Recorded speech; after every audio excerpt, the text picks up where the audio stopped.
오늘 감상할 시는 2017년 서울신문 신춘문예 시 당선자 신동혁님의 진단입니다. 풍부한 감각과 예상을 뛰어넘는 이미지의 작품을 연속 3회 감상하시길 바랍니다.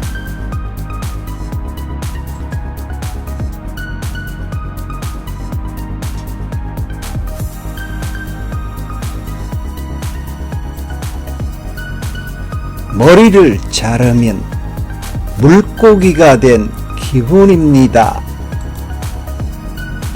나는 종교가 없고 마지막엔 바다가 온다는 말을 소금기가 남은 꼬리뼈를 믿습니다.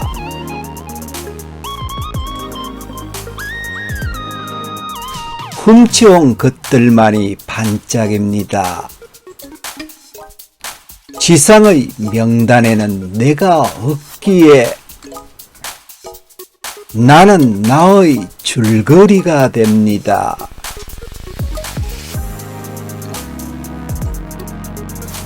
나는 맨발과 어울립니다. 액자를 훔치면 여름이 되고 비둘기를 훔치면 횡단보도가 되는 낯선 보스에서 승객들이 쏟아집니다.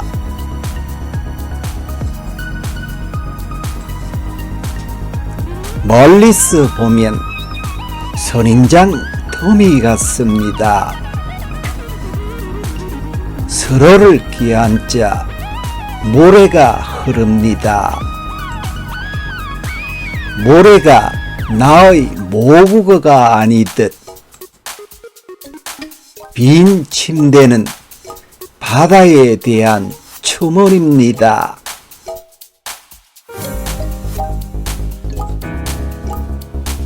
나는 모르는 햇빛만을 받아 적습니다. 혼잣말을 엿들을 때 두 귀는 가장 뜨겁습니다. 지도를 꺼내어 펼쳐봅니다. 처방전처럼 읽히기도 합니다.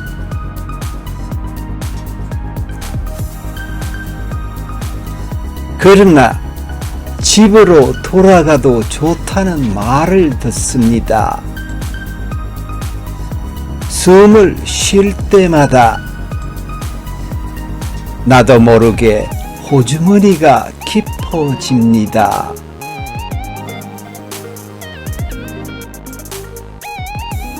심사위원의 심사평입니다.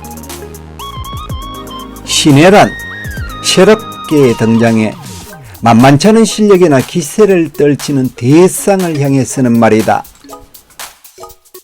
신혜가 될 신인 시인에게 기대하는 우선적 요건을 얼마나 오래 쓸 것인가에서 찾고자 했다. 오래 쓰기 위해서는 문장이 힘차고 서고 싶고 쓸 수밖에 없는 운명적 열정이 배어나고 개성적인 스타일을 담보해야 한다. 자신감에서 비롯되는 독창성, 몰입에서 비롯되는 에너지야말로 신인의 요건일 것이다.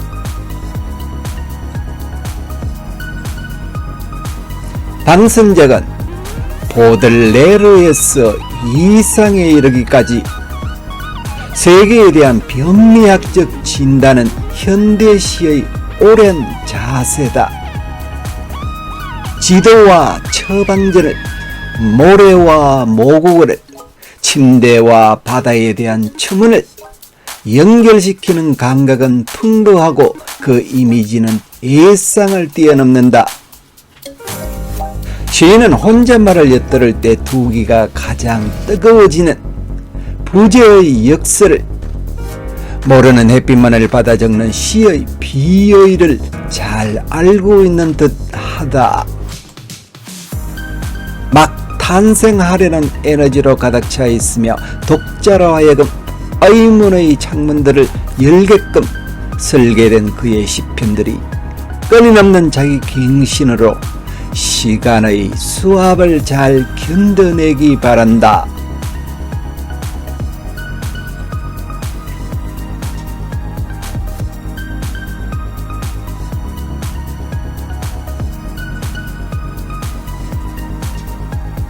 머리를 자르면 물고기가 된 기분입니다.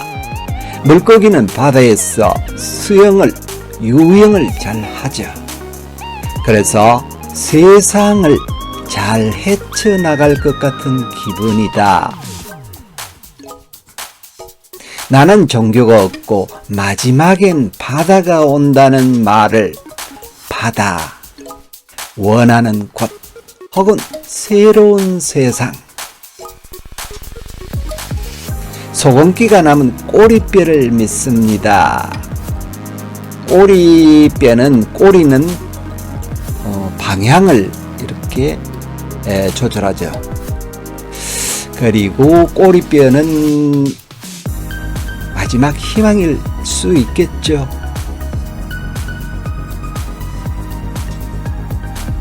훔치온 것들만이 반짝입니다. 이것을 다시 거꾸로 생각해보면 내 것이 아닌 것들만 반짝인다. 지상의 명단에는 내가 없기에 소외감이 들죠. 존재감이 없고 무기력한 나. 나는 나의 줄거리가 됩니다. 내 자체가 바로 소외감, 존재감이 없는 나의 삶이다. 나는 맨발과 어울립니다. 맨발의 청춘, 가진 것이 없는. 액자를 훔치면 여름이 되고 비둘기를 훔치면 횡단보도가 되는, 전체적인 의역을 해보면 여름 횡단보도에 쓰이는 모습이죠. 액자를 훔치면 여름이 되고 비둘기를 훔치면 횡단보도가 될까요? 불가능하죠. 환상이고 몽상이죠. 액자는 정적이고 비둘기는 동적이죠. 시간이 빠르게 지나간다. 낯선 버스에서 승객들이 쏟아집니다. 멀리서 보면 승객들이 선인장 더미 같습니다. 서로를 끼얹자 모래가 흐릅니다. 이질감이죠. 모래. 삭막한 도시의 사람이 으로 표현하였습니다. 모래가 나의 모국어가 아니듯, 모국어는 소통도 잘 되고 따뜻하고 정겹고, 모래가 모국어가 아니죠. 빈 침대는 바다에 대한 청원입니다. 빈 침대를 보면 허전하죠. 허망하고 쓸쓸하고. 그 빈 침대가 내가 가고자 하는, 아니면 마지막에 가야 할 바다, 추한 어떤 소문입니다. 원하지 않는 현재의 부정, 미래에 대한 불안을 표시했겠죠. 묘사했겠죠. 나는 모르는 햇빛만을 받아 적습니다. 모르는 햇빛은 불안한 미래 혹은 희망을 되새기는, 혼잣말을 들을 때 두기는 가장 뜨겁습니다. 왜 뜨거울까요? 독백을 하는 마음, 독백을 하는 열정. 나는 무엇을 해야 될 것 같다, 무엇을 할 것 같다. 지도를 꺼내 펼쳐봅니다. 지도를 꺼내 펼쳐보면 마치 독도를 하는 것처럼 보이죠. 방향이죠. 처방전처럼 읽히기도 합니다. 지도를 위한 방향. 그래서 저는 가야 할 삶의 방향을 이야기를 하겠다, 이렇게 보고 있습니다. 그러나 집으로 돌아가도 좋다는 말을 듣습니다. 그런대로 안심을 할 수 있겠군요. 절망적인 건 아니겠습니다. 만약에 상태가 심각하다면 입원을 해야 되겠죠. 숨을 쉴 때마다 나도 모르게 호주머니가 깊어집니다. 호주머니가 깊어진다는 것은 현재의 여유롭지 못한 삶, 넉넉하지 못한 삶, 그런 식으로 보면 되겠죠. 가슴에 담고 싶은 구절입니다. 지상의 명단에는 내가 없기에 나는 나의 줄거리가 됩니다. 참 서럽게 느껴집니다. 낯선 버스에서 승객들이 쏟아집니다. 멀리서 보면 선인장 더미 같습니다. 서로를 끼얹자 모래가 흐릅니다. 너무 안타깝습니다. 나는 모르는 햇빛만을 받아 적습니다. 그래도 희망을 가져봅니다. 혼잣말을 엿들을 때 두기는 가장 뜨겁습니다. 지도를 꺼내어 펼쳐봅니다.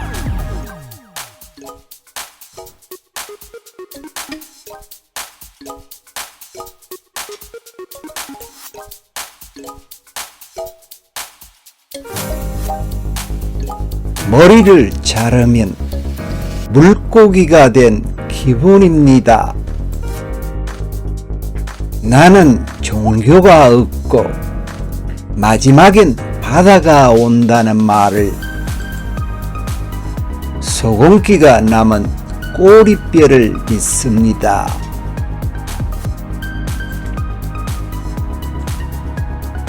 훔쳐온 것들만이 반짝입니다. 지상의 명단에는 내가 없기에 나는 나의 줄거리가 됩니다.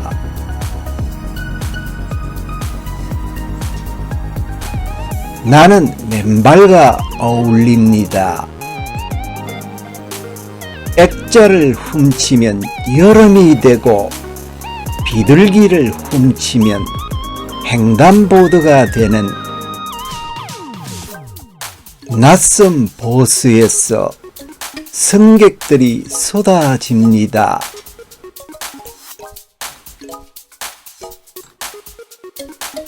멀리서 보면 선인장 더미 같습니다. 서로를 끼얹자 모래가 흐릅니다. 모래가 나의 모국어가 아니듯 빈 침대는 바다에 대한 추모입니다.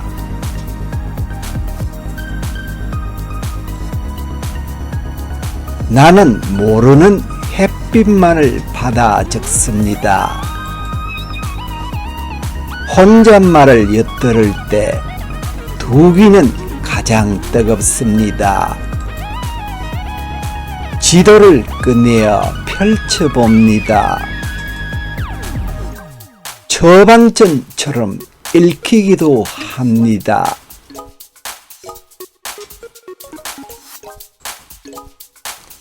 그러나 집으로 돌아가도 좋다는 말을 듣습니다. 숨을 쉴 때마다 나도 모르게 호주머니가 깊어집니다.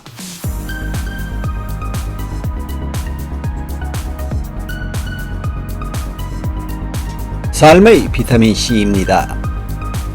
모르면 물어서 알면 되고 틀리면 고치면 되고 잘못했으면 뉘우치면 됩니다. 그러면 인생을 살 때 겁날 것이 없습니다. 이것이 내가 내 인생의 주인으로 사는 방법입니다. 법륜스님